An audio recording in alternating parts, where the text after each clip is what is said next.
बिस्मिल्लाहिर्रहमानिर्रहीम। नाज़रीन अस्सलाम वालेकुम, मैं हूं इमरान वसीम। नाज़रीन, प्रोग्राम का आगाज़ हम करेंगे डबल वार्निंग की ख़बर से। अब एक वार्निंग तो चीफ़ की तरफ से दी गई है और उस वार्निंग में निशाना पाकिस्तान तहरीक इंसाफ है, लेकिन दूसरी जो वार्निंग है वो एक ऐसी शख्सियत की तरफ से दी गई है जो अपने अंदर ख़ुद एक चीफ़ हैं। तो इस खबर से अपने व्लॉग का आगाज़ करेंगे और इसके बाद हमारे प्रोग्राम की जो दीगर अहम ख़बरें हैं, ख़ास तौर पे कैदी नंबर 804 से 20 सेकंड की गुफ्तगू, फिर बाकी जो ख़बरें हैं उनकी डिटेल आप नाज़रीन के साथ हम शेयर करेंगे। लेकिन प्रोग्राम का आगाज़ करने से पहले आप देखने वालों से चैनल सब्सक्रिप्शन की दरख्वास्त करेंगे कि जिन दोस्तों की जानिब से अभी तक हमारी चैनल को सब्सक्राइब नहीं किया गया, उनसे दरख्वास्त होगी कि चैनल को सब्सक्राइब कर लें, बेल आइकॉन का बटन प्रेस करें। वीडियो अगर पसंद आए तो इसे लाइक और शेयर ज़रूर करें। तो चीफ़ की तरफ से नाज़रीन जो वार्निंग दी गई है और निशाना पाकिस्तान तहरीक इंसाफ है, ये नाज़रीन मामला है PTI के इंट्रा पार्टी इलेक्शन का। आखिरी समाअत हुई थी 8 अप्रैल को। 8 अप्रैल की समाअत का chief election commissioner Sikandar Sultan Raja साहब ने ऑर्डर जारी कर दिया है। 2 सफ़ात के इस ऑर्डर में जो पूरी अब तक की 1 साला तहरीक इंसाफ के इंटर पार्टी इलेक्शन की प्रोसीडिंग की जो कहानी है, वो उस 2 सफ़ात के ऑर्डर में इलेक्शन कमीशन ने, बल्कि चीफ इलेक्शन कमीशन ने बयान कर दी है। इस ऑर्डर में कहा गया है कि अब तक PTI के आखिरी जो इंटर पार्टी इलेक्शन हुए हैं उस पर ECP ने 23 अप्रैल 2024 से लेके 8 अप्रैल 2024 तक 12 समातें की हैं और 8 समातें 12 में से 8 समातों पर तहरीक इंसाफ ने मोहलत तलब की है, वक्त मांगा है और आखिरी समात पे चीफ इलेक्शन कमीशन के तहरीरी ऑर्डर में कहा गया है कि जब दलाइल देने का कहा गया तो चेयरमैन PTI बैरिस्टर गौर साहब ने कहा कि मेरे पास तो PTI के इंट्रा पार्टी इलेक्शन की फ़ाइल ही नहीं है। तो इसमें हुआ यह है कि 5 रुकनी जो बेंच है जिसको हेड कर रहे हैं सिकंदर सुल्तान राजा साहब, उनकी तरफ से अब 30 अप्रैल की डेट मुकर्रर की गई है। अल्टीमेटम दिया गया है, यह डेडलाइन दी गई है कि आइंदा समात पे तमाम फ्रीकैन इंट्रा पार्टी इलेक्शन के हवाले से अपनी तैयारी करके आएँ। और इस ऑर्डर में यह भी इलेक्शन कमीशन ने वाज़ेह किया है कि जो लाहौर हाई कोर्ट से हुक्म इम्तना हासिल किया है वो भी तहरीक इंसाफ ने हासिल किया है और लाहौर हाई कोर्ट के हुक्म इम्तना में इलेक्शन कमीशन को कार्रवाई आगे से बढ़ाने नहीं रोका गया, लेकिन इलेक्शन कमीशन को फैसला करने से ज़रूर रोका गया है। तो 30 अप्रैल की डेट अब मुकर्रर हो चुकी है PTI के इंटर पार्टी इलेक्शन के हवाले से। तो देखते हैं कि आइंदा, क्योंकि आखिरी इसमें अल्टीमेटम डेडलाइन तो है, लेकिन कोई ना कोई फिर कोई बात निकल आएगी और फिर मामला किसी अगली तारीख तक चला जाएगा। वैसे अपने इस ब्लॉग के ज़रिए हम चीफ इलेक्शन कमिश्नर साहब से, इलेक्शन कमीशन से भी दरख्वास्त करेंगे कि वो आपका एक रिज़र्व सीटों का केस, एक फ़ैसला आपके पास पेंडिंग है, या तो उस पर आप कोई फ़ैसला ख़ुद कर लें। हुकूमत और पार्लियामेंट भी आपकी तरफ देख रही है कि नामुकम्मल पार्लियामेंट को इलेक्शन कमीशन कब मुकम्मल करता है, क्या फ़ैसला करता है सुप्रीम कोर्ट और पार्लियामेंट की कानून साजी के बाद, या फिर इलेक्शन कमीशन ऐसा करे कि सुप्रीम कोर्ट में जो मखसूस नशिस्तों की नज़रसानी की दरख्वास्त पेंडिंग पड़ी है उसमें अर्ली हेयरिंग फ़ाइल करके सुप्रीम कोर्ट में केस जल्द लगवाने की कोशिश करें, ताकि ये जो कंट्रोवर्सी है ये भी किसी अपने लॉजिकल एंड तक पहुँचे। इसके अलावा नाज़रीन जो दूसरी वार्निंग है वो दी है तलाल चौधरी साहब ने, और तलाल चौधरी साहब भी अपने अंदर एक चीफ़ हैं, वज़ीर मुमलिकत बराए दाखिला हैं। तो उन्होंने ये वार्निंग जो दी है तलाल चौधरी साहब ने, ये गैर मुल्की नेशनल्स को दी है कि 30 अप्रैल तक जो डेडलाइन दी गई है कि 30 अप्रैल तक कोई गैर कानूनी पाकिस्तान में नहीं रह सकता। अब इसमें लफ्ज़ तो गैर कानूनी का इस्तेमाल किया गया है, लेकिन फोकस जो है वो अफ़गान नेशनल हैं ज़्यादातर।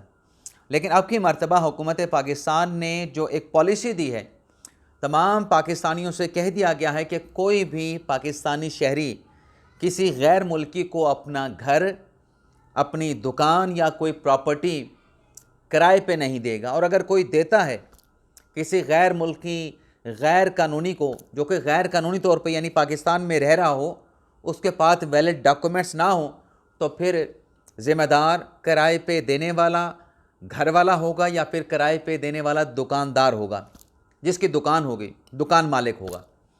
तो अब देखते हैं 30 अप्रैल की अब इसमें आखिरी डेडलाइन भी आ चुकी है और पाकिस्तानियों को भी जो है वो मुतनब्बे कर दिया गया है कि आपने अब सोच समझ के किसी गैर कानूनी गैर मुल्की को आपने घर या दुकान किराए पे देनी है। अब नाज़रीन आ जाते हैं PTI की तरफ से जो मुलाकात नहीं हो सकी। PTI के नाज़रीन 3 रहनुमा, जिसमें शिबली फराज साहब, जिसमें उमर अयूब साहब और अलीमा खान साहबा। वैसे तो अलीमा खान साहबा PTI की रहनुमा नहीं है, इमरान खान साहब की बहन होने की हमेशा वो बात करती हैं, लेकिन पार्टी पे उनका असर रसूख भी बहुत है। और साथ में उज़मा खान साहबा। ये चारों आज इस्लामाबाद हाई कोर्ट पहुँचे और होम सेक्रेटरी पंजाब और जेल सुपरिटेंडेंट के ख़िलाफ़ इन्होंने तौहीन अदालत की दरख्वास्त दायर कर दी है कि हाई कोर्ट के हुक्म के बावजूद हमारी मुलाकात जो है वो इमरान खान साहब से अडयाला जेल में नहीं करवाई जा रही। तो अब ये दरख्वास्त तो हाई कोर्ट में दायर हुई है, देखते हैं पीर को समाअत होती है, मंगल को समाअत होती है, लेकिन ये जो मुलाकातें नहीं हो रही, इस पर पंजाब हुकूमत की तर्जमान उज़मा बुखारी साहबा का स्टेटमेंट आया है कि ये मुलाकातें PTI के अपने अंदरूनी खलफशार, अंदरूनी इख्तलाफात, अंदरूनी लड़ाइयों की वजह से नहीं हो रही।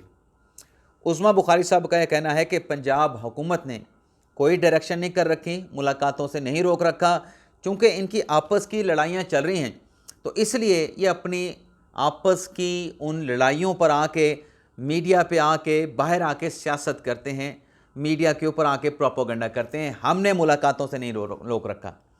अब ज़ाहिर सी बात है कंटेम्प्ट की एप्लीकेशन जाएगी, वहाँ पर पंजाब हुकूमत और होम डिपार्टमेंट पंजाब का और अडयाला जेल के सुपरिटेंडेंट अपना जवाब देंगे। जब ये दरख्वास्त कंटेम्प्ट ऑफ कोर्ट की एक्सेप्ट हो गई, इस पर जो है वो कार्रवाई का आगाज़ किया जाएगा, तो सब कुछ वादे हो जाएगा कि ये मुलाकातें क्यों नहीं हो रही। खान साहब नहीं करने चाह रहे, PTI के आपस के जो इख्तलाफात हैं, जो झगड़े हैं, वो इसकी वजह बन रहे हैं, या फिर कोई और ऐसी नादीदा ना नज़र आने वाली वजह है जिसकी वजह से ये मुलाकातें नहीं हो पा रही। अब नाज़रीन आ जाते हैं गंडापुर साहब। गंडापुर साहब जो कल लाहौर में मौजूद थे और उनका गुस्सा आसमान से बातें कर रहा था, लेकिन अब ऐसा लगता है कि गंडापुर साहब का जो गुस्सा है, वो गुस्सा गंडापुर साहब का जब वो ठंडा पड़ गया है। एक मुख्तसर सा नाज़रीन वीडियो क्लिप है गंडापुर साहब का, वो मैं आपको सुनाना चाहूँगा। अब उस वीडियो क्लिप में गंडापुर साहब क्या कह रहे हैं, पहले तो आप ये सुन लें। सिर्फ 1 मिनट का है, लेकिन मैं इसको ज़्यादा नहीं सुनाऊँगा। भी का हमारा एक्ट है, उसके अंदर किसी भी तरह से किसी तरह का कोई इख्तियार नहीं किसी SIFC को और नहीं फेडरल गवर्नमेंट को दिया गया है। अच्छा। और ये जो प्रोपेगेंडा चला है इसके ऊपर, प्रोपेगेंडा क्लियर करने के लिए अवाम को पढ़ना चाहिए। देखिए मैं इसमें कोई चेंज तो कर नहीं सकता, वो असेंबली के अंदर ले हुआ है, उस पर अब कोई कामा फुल स्टॉप चेंज नहीं हो सकता। उसके अंदर किसी की तरह का कोई इख्तियार हमने नहीं दिया। और अब चूंकि वो बात पॉलिटिकल हो गई थी, बगैर पड़े हो गई थी, तो फिर भी ये फैसला हुआ है कि खान साहब को पूरे से ब्रीफ किया जाएगा। वो भी खान साहब इंशाल्लाह खुद फैसला करेंगे और बाकी हमें कोई जल्दी नहीं है। ऑलरेडी हमारा एक 2017 का एक्ट इन प्लेस है। ये तो हम मजीद इलीगल माइनिंग खत्म करने के लिए इन्वेस्टर्स को बड़ी इन्वेस्टमेंट। ये गंडापुर साहब किस बिल की बात करें, किस लॉ की बात कर रहे हैं? मुजवज़ा कानून की जो माइंस एंड मिनरल्स के हवाले से 2025 का जो कानून KP असम्बली में पेश किया गया, उस पर गंडापुर साहब कह रहे हैं कि चूँकि असम्बली में पेश हो चुका है, उसमें हम एक कौमा भी तब्दील नहीं कर सकते, लेकिन अब चूँकि प्रोपोगंडा इतना किया गया है, तो हम बानी तहरीक इंसाफ इमरान खान के साथ मुशावरत करके फर्दर इसके ऊपर जो है वो कार्रवाई को आगे बढ़ाएंगे। अब गंडापुर साहब गुस्से में भी नहीं है। इससे पहले जब लाहौर की कल की स्पीच देखते हैं तो गंडापुर साहब एस्टेब्लिशमेंट पे बहुत बरम थे और इस माइंस एंड मिनरल बिल के हवाले से तहरीक इंसाफ के कुछ गैर मुल्की जो रहनुमा हैं उनकी तरफ से दावा किया गया ये तो बिल एस्टेब्लिशमेंट के कहने के ऊपर बनाया गया है। तो एस्टेब्लिशमेंट का बिल है या KP हुकूमत का बिल है, ये तो तहरीक इंसाफ खुद वाजे कर ले।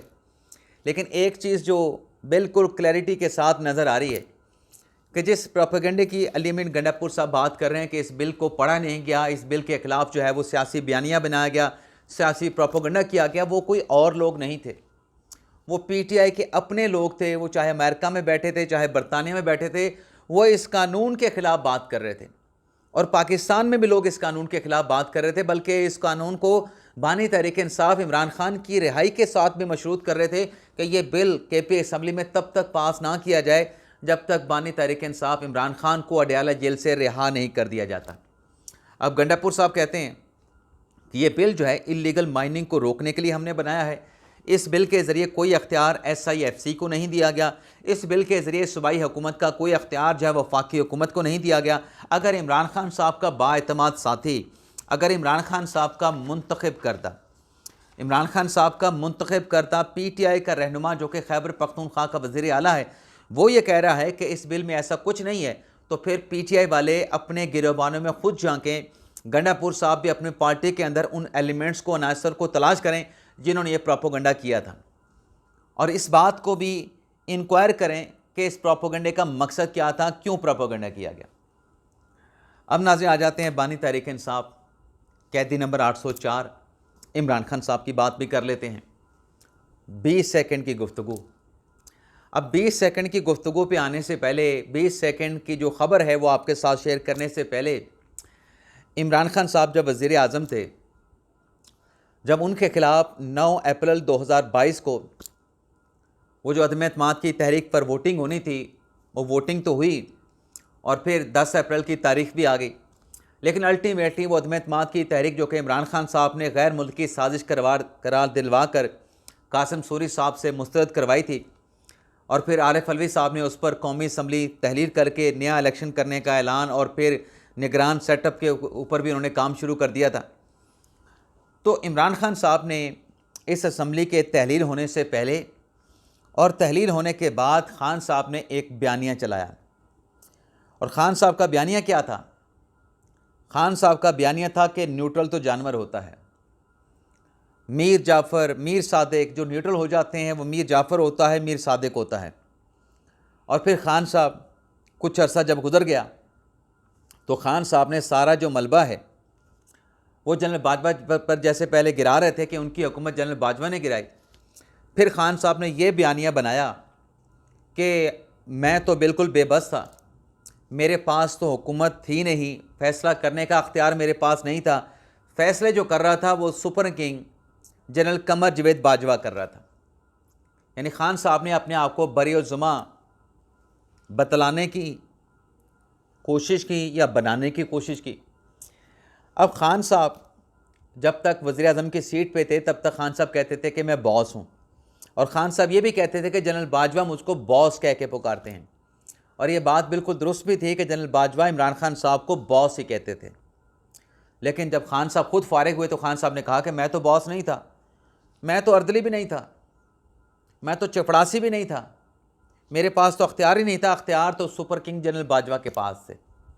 लेकिन आज़म वो कहते हैं ना कि याद माजी अजाब है, याद माजी अजाब है यारब, तो ख़ान साहब के लिए भी ये यादें किसी अजाब से कम नहीं हैं।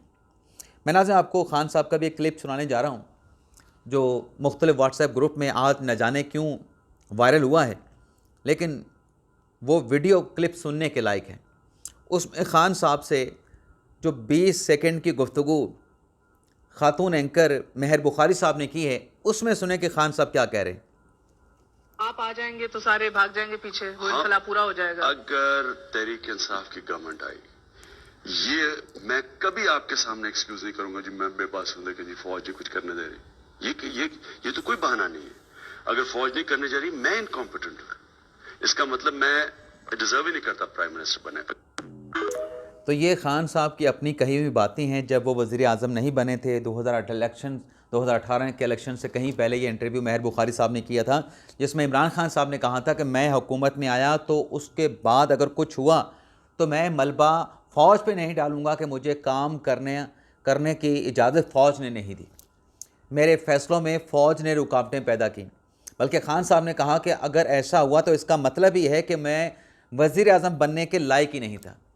तो ख़ान साहब के अपने फरमान हैं, और ये कि आर्टिफिशियल इंटेलिजेंस से क्रिएट कोई वीडियो नहीं है, ये कोई डॉक्टर वीडियो नहीं है, ये कोई और किसी तरीके से डीप सीक के ज़रिए नहीं बनाए गए। ये सारे तरीके तो पाकिस्तान तहरीक इंसाफ को आते हैं, लेकिन एक जेन्युइन वीडियो है।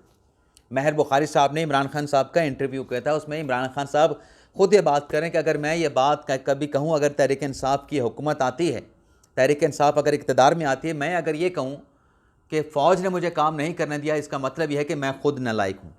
तो ख़ान साहब अपनी नालायकी का वज़ीर आज़म बनने से पहले ख़ुद ही एतराफ़ कर चुके थे। तो ये जो बयानिए बनाए जाते हैं ना ख़ान साहब की तरफ से कि वो जनरल बाजवा नहीं करने दे रहा था, हमारे खिलाफ़ गैर मुल्की साजिश हुई थी, ये हो गया था, फ़लाँ हो गया था, ये ख़ान साहब सिर्फ बयानिए बनाना जानते हैं, बाकी काम शाम जो करना है वो उनके पीटीआई के खुद जो छोड़ चुके हैं वो बताते हैं कि खान साहब को काम शाम तो आता नहीं था, खान साहब सिर्फ एक ही मीटिंग करते थे कि अब हमने बयानिया क्या बनाना है, ये नहीं कि अवाम के लिए रिलीफ हमने क्या देना है, अवाम के लिए फ़ैसला हमने क्या करना है, अवाम के लिए मनसूबा क्या बनाना है। खान साहब सिर्फ नैरेटिव के लिए पार्टी तर्जमानों की मीटिंग करते थे। तो खान साहब कितने सच्चे थे, खान साहब के बयानात में कितनी सदाकत थी, खान साहब के अपने बयानात माजी के जो हैं उनके लिए, जैसे मैंने अभी थोड़ी देर पहले कहा कि याद माजी जो है वो अजाब है यारब, तो खान साहब के लिए अपने माजी के बयानात जो हैं वो किसी अजाब से कम नहीं हैं। इजाज़त चाहते हैं नाज़रीन, अल्लाह हाफ़िज़।